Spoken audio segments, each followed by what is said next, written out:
Big boss reality show వెనకన పేదవాళ్ళని ఎంత అన్యాయం చేస్తామని ఊహించావా?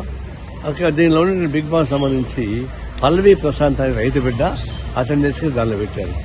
అతనికి ప్రైజ్ ఇచ్చారు. ఇది ఉద్దేశపూర్వకం చేసిందే.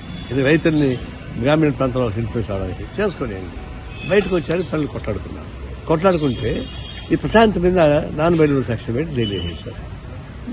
బిగ్ బాస్ నిర్వహణ వాళ్ళపై పెట్టకుండా, బిగ్ బాస్ కి హ్యాంకర్ గా ఉన్నటువంటి అక్కడ నాగార్జున పైన పెట్టకుండా ఏ ప్రారంభం పెట్టడం ఏంటి అంటే పోలీసులు బిగ్ బాస్ ఏజెంట్ గా పనిచేస్తున్నారు. అదే మేము దీన్ని తీవ్రంగా ఖండిస్తున్నాం. ఇప్పుడు వాడు జైల్లో ఉన్నాడు. తక్షణం అతను విడుదల చేయాలి.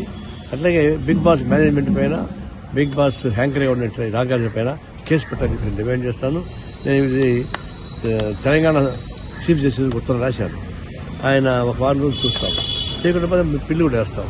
ఇది చాలా అన్యాయం. బిగ్ బాస్ వెనక జరిగే దురాగతాల్లో ఒక రైతు బిడ్డ అన్యాయం అయిపోయాడు. దీన్ని అందరూ కలిసి కాపాడుకోవాలి. బిగ్ బాస్ ఫైట్ చేయాలి. దాన్ని రద్దు చేసేదని కొట్టాడతారని చెప్తా ఉన్నా.